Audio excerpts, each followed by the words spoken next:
So another book in the Gnostic Gospels is the greatest human evil is forgetfulness of God, right?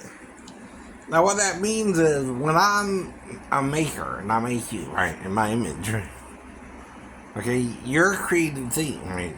But once I create you and you learn the knowledge of good and evil, right? And you can do whatever you want to do, right? In other words, right?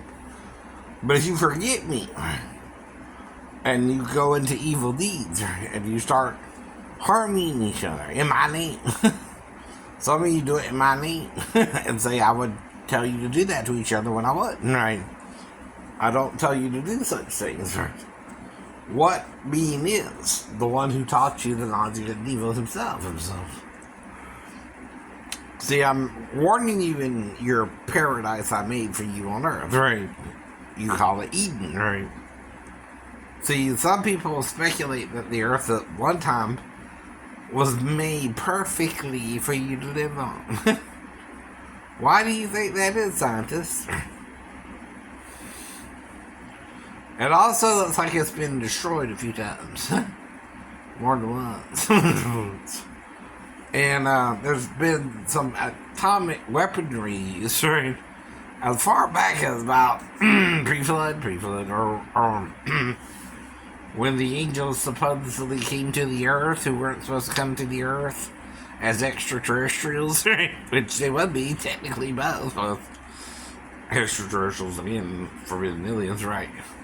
Now, if I make a planet for your species and you're to be the dominant species, only someone trying to steal your dominion, right, over the planet would mess it up for you. You understand? Right. So he's your problem, right? But you're denying him and me sometimes, right? And all I can do is raise up what I call prophets of me, right? Who read it all. So, which is what I'm trying to do here, right? To understand all the issues that people are sealing or hiding, right? Not just in the Bible. Well, not only in the Hindu scriptures that talk about making a neutron bomb, right? Or nuclear warheads, right?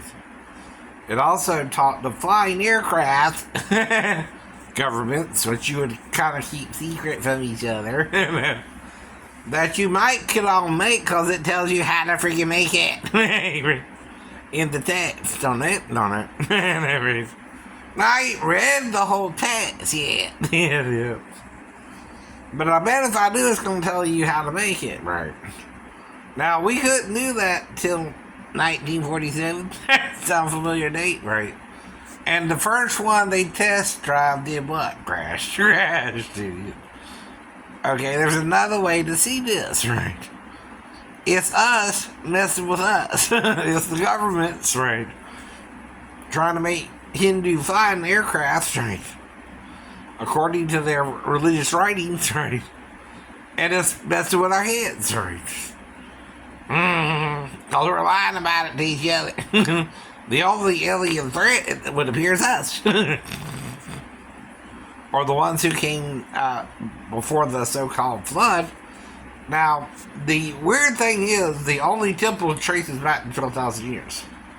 Well, God talks of replenishing or refilling the earth even after the flood, right?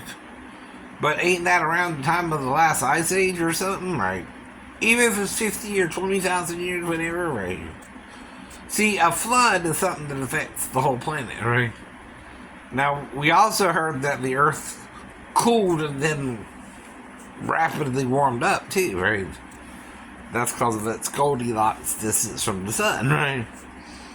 Now, if there are creatures out there, and they terraform the planet, one species might be on our side to give us the planet. The other species, or the other side, right? Maybe of the same species, I don't know, right? Again, our myths are based on the Bible or different beliefs, and even other religions talk about lizard men or half human, half animal creatures, right? Even in Egyptian folklore or mythology or religion, whatever you want to call it, right?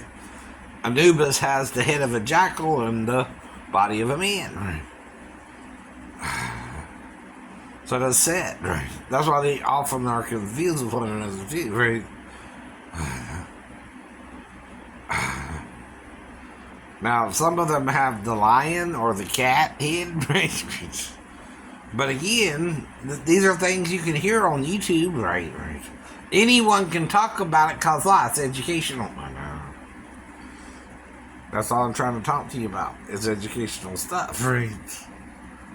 Now, things they didn't teach us in Sunday school class. Like if you read Song of Solomon, the girl's talking to the man about standing in his shadow and tasting his fruit, right? Of his body, What do you think she's doing if her mouth is on his fruit, right? We would call that today a blowjob, right? That's just saying. But the imagery is there, right? From the woman herself. She also compares it to an apple tree among the trees of the forest, right? And he's got the sweetest apples. Okay, talk about a metaphor that goes over your head. It's Song of Solomon, chapter 2, verses 3. Verse 3. See, a lot of people are prejudiced or superstitious, right? You're so superstitious. God can't tell you the truth, Pope. Or you can't tell the people the truth, Pope. Right? And you're supposed to be the religious leader of the world. Well, if you're lying to us, who's telling us the truth? Nobody. Satan ain't going to. Or God has to raise up a prophet outside of the religious order, right? Like me. Who believes it all, kind of. It don't sound too crazy, but it sounds like you want to do all this crap. And they're warning you it's dangerous stuff, right? Not to really do it.